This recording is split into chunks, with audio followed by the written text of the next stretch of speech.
Bonjour à tous et bienvenue sur la chaîne de Saut Tricot. Je suis Sofiana et aujourd'hui je te fais cette vidéo comme promis pour t'expliquer comment je crée mes motifs de broderie. Alors, tu n'es pas sans savoir que je brode régulièrement et que je crée souvent mes modèles ou que je m'inspire de choses et d'autres autour de moi pour créer mes modèles de broderie, choisir mes points et mes couleurs. Je te fais cette vidéo pour que toi aussi tu puisses broder tout ce qui te fait envie sur n'importe quel support. Alors je vais aborder plusieurs points dans cette vidéo que je vais te lister dès maintenant. Alors dans un premier temps, je vais t'expliquer comment choisir le support que tu vas broder. Ensuite, le matériel dont tu auras besoin. Puis comment choisir tes modèles de broderie et où les trouver. Et enfin, comment décalquer et préparer ton dessin de broderie. Dans un premier temps, comment choisir son support pour broder? Alors c'est très simple, en broderie tu peux broder sur n'importe quel textile. Donc que ça passe par le vêtement ou par l'accessoire, tu pourras te faire plaisir sur tous les supports textiles qui soient brodables. Ce que j'entends par là, c'est que tu auras pour débuter plus de facilité à broder sur un textile chaîne et trame, c'est-à-dire un tissu non extensible. Donc tous tes vêtements qui soient en coton, en polyester, en viscose par exemple, tu pourras les broder beaucoup plus facilement. Tout ce qui sera constitué de mailles, donc de tricot, de quelque chose qui soit extensible comme les matières de t-shirt, seront un petit peu plus complexes à broder mais pas infaisables, il va juste falloir quelques petites astuces. Pour les accessoires, encore une fois, tous les textiles sont adaptés à la broderie. Attention cependant au cuir qui va être beaucoup plus compliqué à broder et qui ne pardonne pas les erreurs. Donc une fois que tu as fait ton choix sur le vêtement ou l'accessoire à broder, si tu fais partie des gens qui brodent sur du jersey, donc du t-shirt ou du cuir, voici mes conseils. Donc pour broder du jersey, tu vas avoir besoin de thermocoller ton tissu. Thermocoller, c'est quoi? C'est un petit bout de tissu qui va venir entoiler ta maille, c'est-à-dire la rigidifier. Ce qui va permettre d'enlever cette extensibilité à ton tissu et pouvoir broder sans déformer ton motif. Donc du thermocollant, tu en trouveras dans toutes les merceries qu'il y a autour de toi ou bien en ligne. Tu as aussi du thermocollant spécial broderie que j'ai personnellement moi jamais essayé, mais cela existe. Pour le cuir, pas de thermocollant à adapter, par contre il va falloir adapter ton choix d'aiguille et ton choix de fil. Le cuir c'est quelque chose qui est très difficile à broder. Surtout pour les mains, mais il y a des broderies sur cuir et particulièrement sur basket qui sont très sympas, donc pourquoi pas essayer de faire des petits motifs assez simples sans trop de courbes pour pouvoir customiser un sac à main ou une paire de chaussures. Une fois que tu as choisi le textile que tu allais broder, je te conseille de repérer immédiatement l'endroit que tu souhaites broder. Donc par exemple si c'est sur un t-shirt que tu veux broder juste une petite poche, ou si tu veux broder toute une veste et faire l'intégralité du dos de ta veste, ce ne va pas demander la même taille de motif. Donc connaître l'emplacement que tu souhaites broder et déjà repérer la taille du motif que tu aimerais faire va te faciliter la tâche pour la suite. Donc pour cette vidéo, l'exemple que j'ai choisi, ça va être une veste en jean que j'ai déjà brodée sur l'arrière et que je veux broder sur l'avant. Donc ma veste en jean, j'ai déjà choisi l'emplacement. Ce sera le petit empiècement qu'il y a sur les épaules. Et pour cela, je vais mesurer à l'aide d'un mètre ruban la pièce que je souhaite broder. Une fois que j'ai ces mesures-là, je vais pouvoir en prendre compte pour pouvoir choisir les motifs. Donc soit remplir l'intégralité de mon empiècement, soit choisir plusieurs petits motifs qui viendront remplir cette partie. Une fois la pièce que tu souhaites broder choisie, n'oublie pas de la laver et de la repasser avant de commencer ton travail. Ça te facilitera la tâche et ça te permettra d'avoir une broderie qui soit beaucoup plus régulière.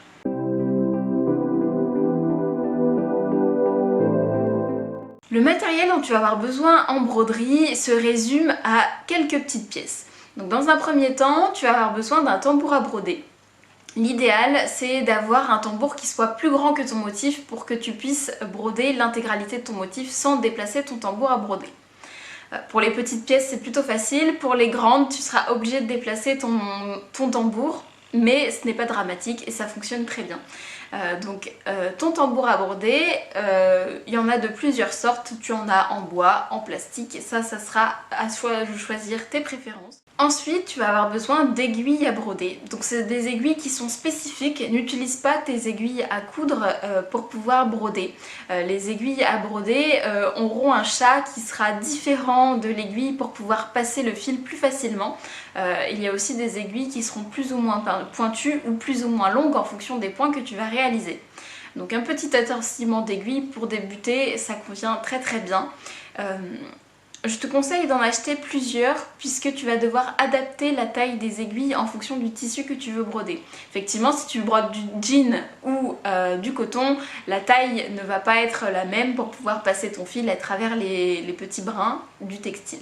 Et enfin, tu vas avoir besoin d'échevettes. Donc les échevettes, ce sont des petites bobines de fil à broder. Donc c'est du fil qui est souvent constitué de 6 brins torsadés ensemble et pour broder, tu vas avoir besoin de séparer ces brins. Donc on trouve du fil à broder un petit peu partout. Moi j'en ai trouvé chez Action, tu en as chez Emma et le plus connu sont les fils DMC qui sont réputés pour leur qualité pour les fils à broder.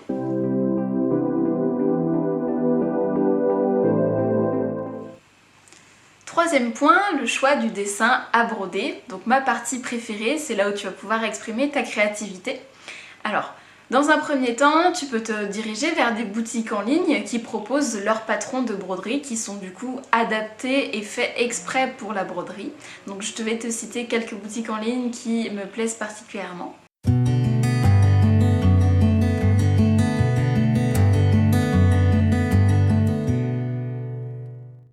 Tu peux aussi te diriger vers des sites qui proposent des dessins de broderie, donc par exemple celui de DMC, les fils sont très réputés, donc les dessins sont faits également spécialement pour la broderie.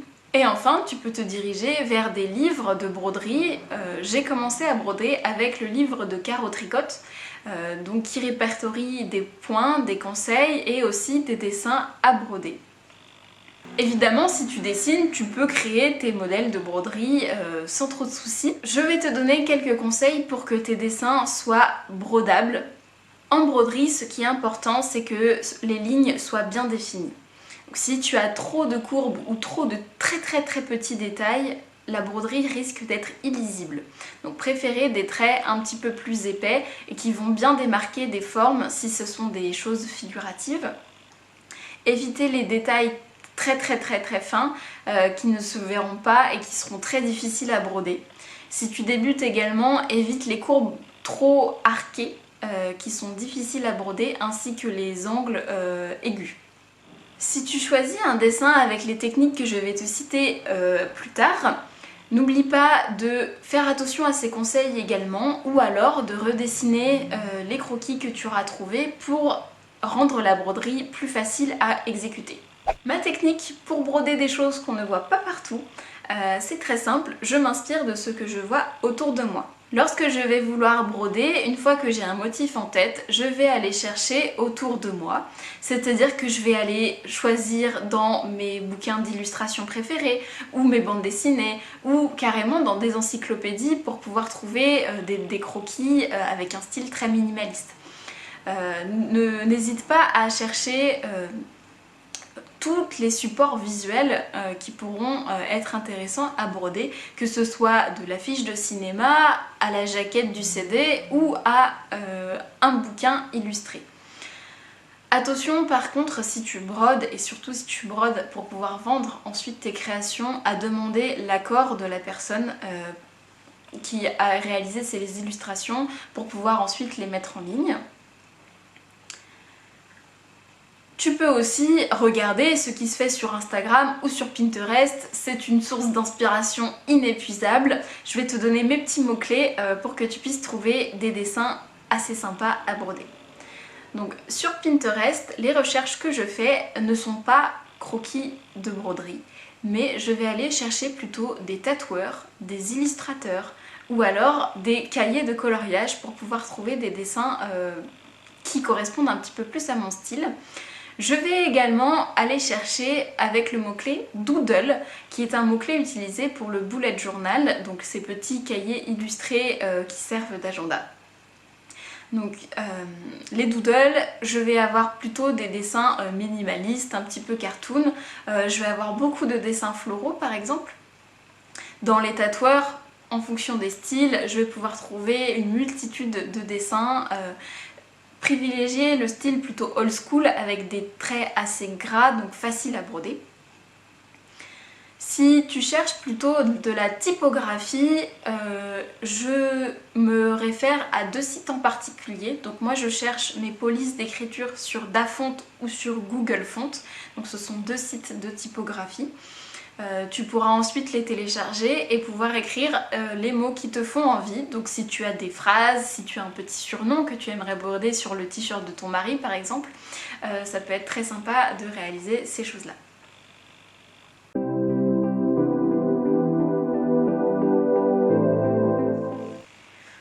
On passe à la partie préparation du motif et décalcage de celui-ci. Donc dans un premier temps, si tu as choisi une illustration qui n'est pas tirée d'un patron fait exprès pour la broderie, il va falloir avoir plusieurs étapes avant de pouvoir utiliser ce dessin. Donc, dans un premier temps, si les courbes ne sont pas assez définies, je te conseille de redessiner ton motif pour avoir des lignes qui soient très claires. Donc tu peux redessiner directement à la main ou alors passer par un logiciel comme Photoshop ou Paint pour pouvoir retracer par-dessus ton dessin les lignes.